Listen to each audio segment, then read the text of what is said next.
This isn't the coolest topic, it's not the sexiest topic, but it could potentially save your life. This is the iFAK or trauma kit. Let's check it out.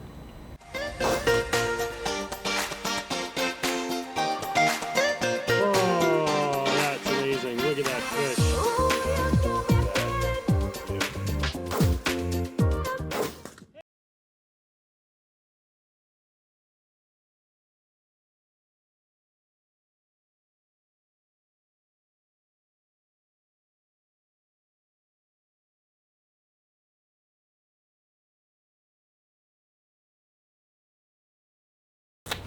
Hey everybody, welcome back to the channel. I know that this isn't the coolest or the sexiest topic out there, but it's one that is really important.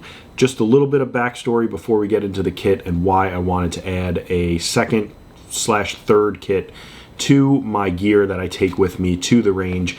I normally carry a trauma kit in my truck underneath my driver's seat that whether I have my range box or not, whether I have my belt or not, I always have this trauma kit in my truck should I roll up on an accident, should I be, God forbid, involved in an accident myself, or this was my primary trauma kit for shooting at the range. So this always lives in the truck, but I went to the Patriot games up in Fleming, Georgia in November, and I was driven up there. I was going to be flying from Savannah to New York afterwards for a work conference, so I did not have my truck. I brought my range box, but I did not have my truck, so I did not have a trauma kit with me, and it did live rent-free in my brain, and I wanted to change that. Recently, I added a Molly lid to my range box, and I wanted something that was quick release,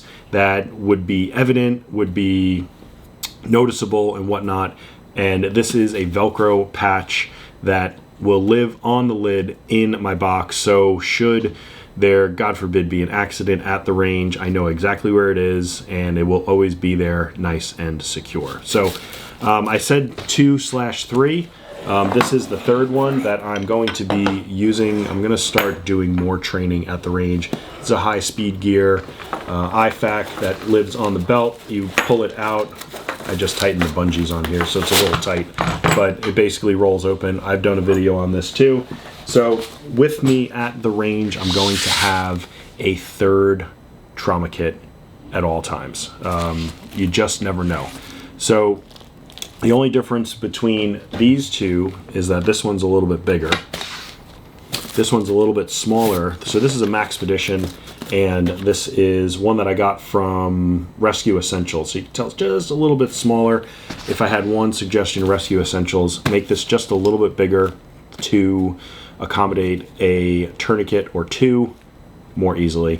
I do not have a tourniquet in that one. That one lives on my plate carrier, but I am going to get a tourniquet holder for the belt to just keep it separate. So this trauma kit, in my personal opinion, should not be the color of anything else in your bag. You do not want to grab the wrong bag, and then seconds count. Seconds count. So always red. This is the only thing that's red in my range box, and I just got a sticker on here.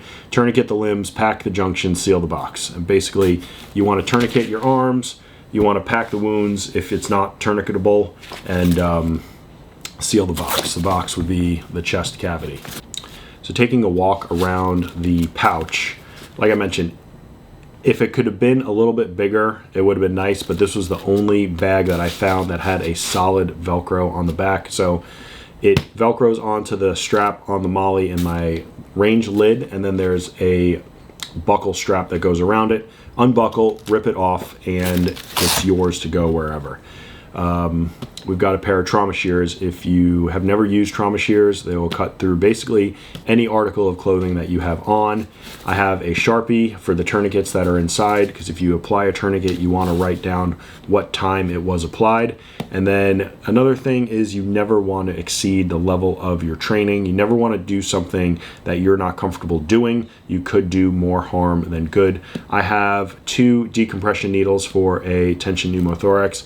I thank God that I've never had to do one of these, a needle decompression, but I do know how to do it. So, You have to look for anatomical landmarks, but again, you never want to do something that you are not trained in, you're not comfortable in, because there's a lot of vasculature where you can potentially go when doing this. So you never want to put this needle through, a subclavian artery or a subclavian vein, or God forbid, if you go too close, you could get the aorta. So these are definitely something that you want to make sure you're trained on, and if you are not trained on them, leave them at home, leave it for the pros. So that's it on the outside. I will say the only thing that I don't have in here are any gloves, so I do need to add some gloves, but following the March algorithm, we want to stop the bleeding, airway, respirations, hypothermia, and control massive hemorrhage, airway, respirations, control bleeding, and hypothermia. I think that's it. Let me double check that. The C stands for circulation. I got that one mixed up. I was going off of memory. Basically, ensure blood is flowing. The trauma room at the hospital that I work at is very warm.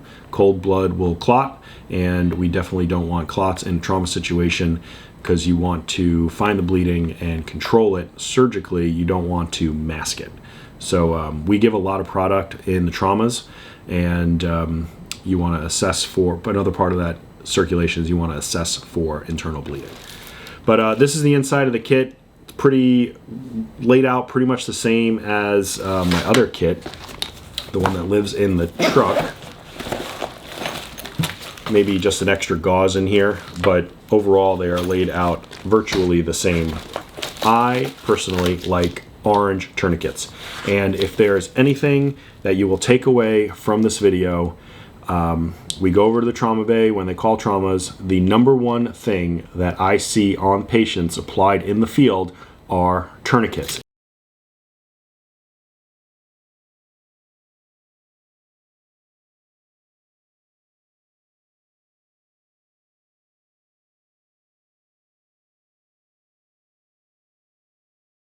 It is not just, this is a firearms channel, but accidents happen. A lot of accidents happen here in Southwest Florida. You have a broken bone that has a vascular injury.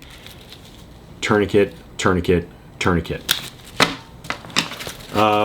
We've got some combat gauze, some regular compression gauze. These are like $4 a piece, and I have 2 of those just because they're a little bit cheaper. And this is not a boo-boo bag. This is not Band-Aids and alcohol preps. This is trauma. A couple of stretch gauze in a couple different sizes. We have 2-inch and 4-inch.